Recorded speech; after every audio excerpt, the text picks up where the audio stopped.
MIDI, or Musical Instrument Digital Interface, is a core pillar of modern music production. It isn't sound, it's the digital language that tells virtual instruments exactly what and how to play. MIDI messages contain all the data your instrument needs to make a sound. What note to play, how hard, how long, and with what expression. These messages can be sent by a device called a MIDI controller or entered manually in your DAW. Inside a DAW, they're often visualized in a tool you've probably seen before, the piano roll. Here we can see everything we talked about earlier. What note to play, which is shown by how high the block is. When and how long to play it, which is shown by where the block is and its width. How hard, which is shown in the velocity lane under the roll. And with what expression, which is shown in control change and automation lanes. Those messages don't make sound by themselves. They trigger virtual instruments or hardware synths that do generate the audio you hear. Because MIDI is data, not recorded audio, you effectively have a time machine. Play the wrong note,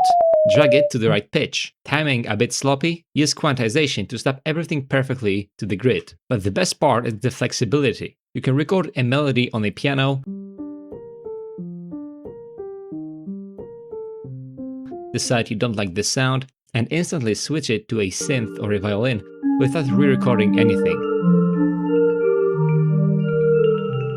MIDI separates the performance from the sound. It gives you the freedom to design, edit, and perfect your music long after you've stopped playing. When you're happy with your performance, you can turn MIDI into audio if you want to finalize it. Just remember, once it's audio, you can't edit the notes anymore. You can find a couple of additional free resources about MIDI in the description. If you enjoyed the video, hit like and subscribe, it really helps the channel grow, and I'll see you in the next video.